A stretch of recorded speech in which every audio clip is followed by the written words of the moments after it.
Greetings, Green Thumb Gardening family. Just a quick glance around our food forest back in our backyard.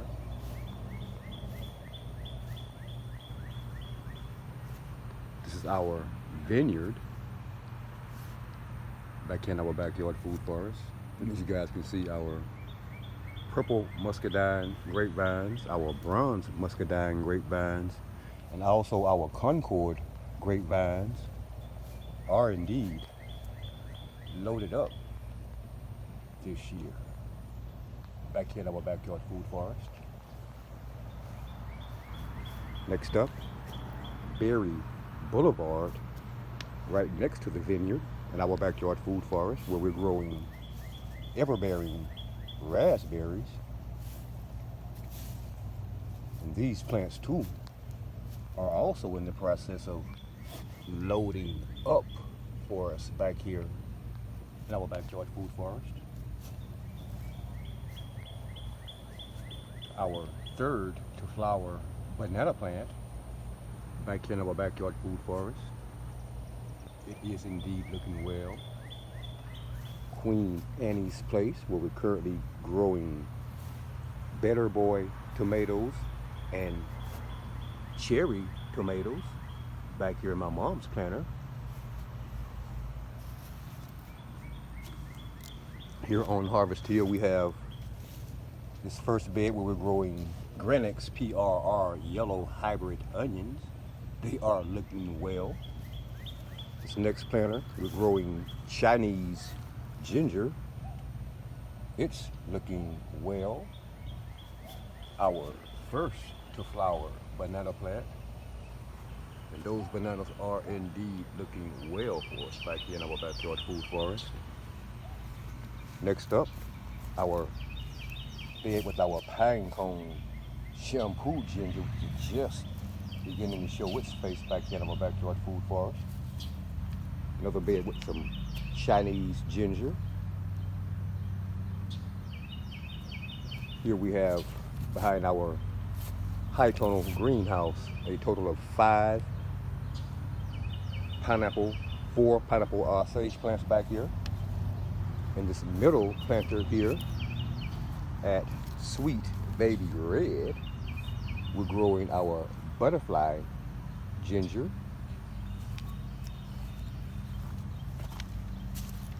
This next bed, we have a bed of garlic here. Another bed of Chinese ginger. We had hybrid onions here, which we've already harvested. We had our first bed of garlic here, which we've already harvested.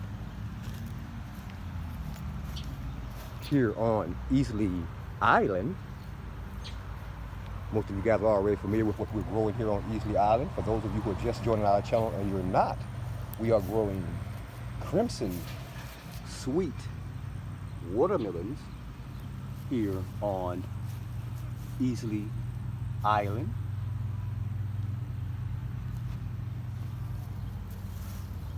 We're growing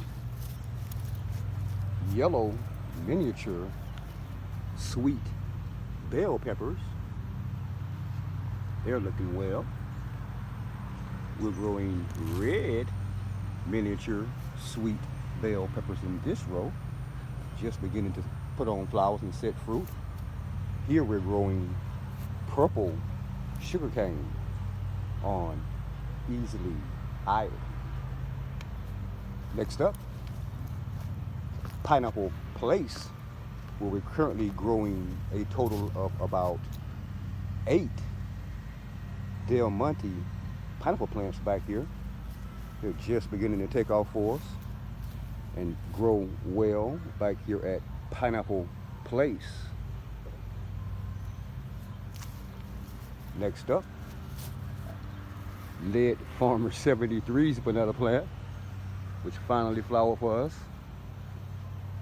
We will unfortunately only get a total of 4 bananas from this plant. We had a pretty small flower here on this plant, but nevertheless, we're thankful for those bananas there. Next up, Mr. Michael, the VA Growers gardening area in our backyard food forest where we're currently growing Burundian Moringa, courtesy of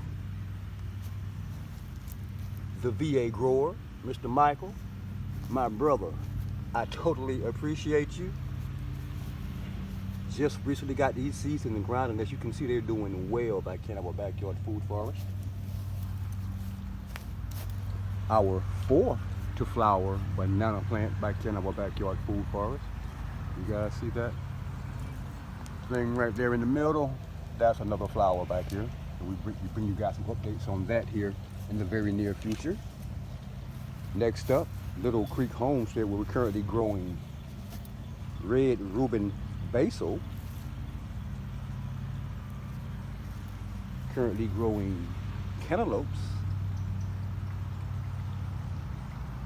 And we're currently growing Boulevard sweet potatoes that we just planted these slips here 2, maybe 3 days ago now. Also growing several varieties of sweet corn back here at Little Creek Homestead, and also yellow wax beans that we need to come back here and harvest later on today.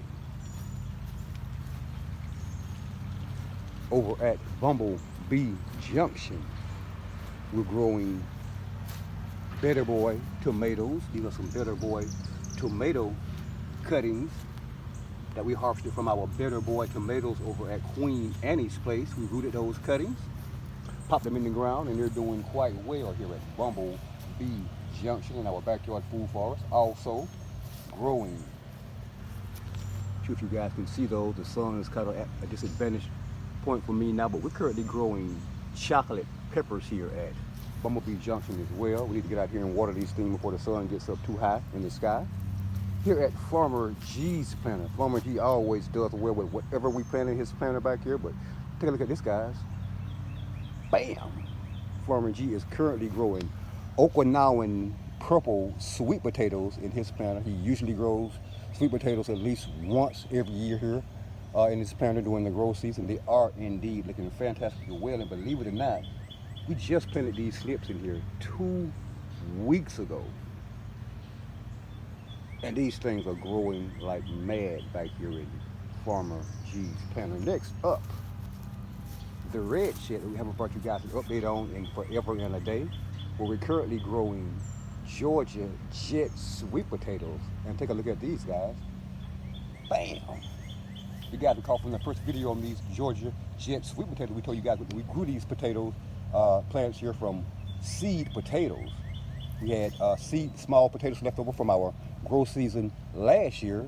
We kept those potatoes in our potato bin. We allowed those potatoes to sprout. We came back and we planted those sprouted potatoes here in this bin, every bit of 3 months ago, maybe even close to 4 months ago, back when it was still kind of cool back here.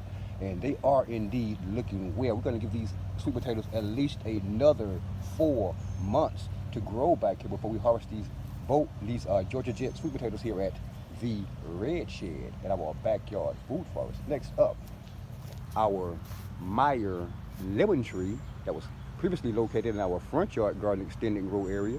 We transplanted this girl back here roughly 2 months ago in an area that gets a lot of morning shade. Most people don't know that citrus trees kind of prefer morning shade. For your citrus trees to really produce and blossom early, you want to try to get them in an area where they get morning shade. It's really easy for citrus trees to get sunburned. Even the fruit on citrus trees will burn. So morning shade, especially in hot areas like here in South Georgia, grows on 8B, you definitely want to get these guys in an area where they get morning shade. Next up, our dear friend Vicky's grow area. And Vicky, as you can see, your chocolate pepper, your poblano peppers have grown to a tremendous height back here, and they're just beginning to put on blossoms and set fruit for us back here in your grow area. Your green sweet bell peppers, again, loaded up. We've harvested several times from this plant back here, and it's loaded back up. green seedless grapes. We had to actually cover our grapes with netting to keep the birds from eating our grapes, but nevertheless, they are looking good back here in our backyard food forest. Thanks for watching. And if indeed you currently are watching this video on a small tour of our backyard food forest, and you're not already subscribed to the Green Thumb Gardening channel, please indeed take this moment to press that subscribe button beneath this video, that like button, that notification button, and be sure, Green Thumb Gardening family, be sure to share this video with your friends and family as well. Yeah, a brief tour of our backyard food forest. Right here at the Green Thumb Gardening channel. Grow Zone 8B in Tifton, Georgia. Thanks for watching.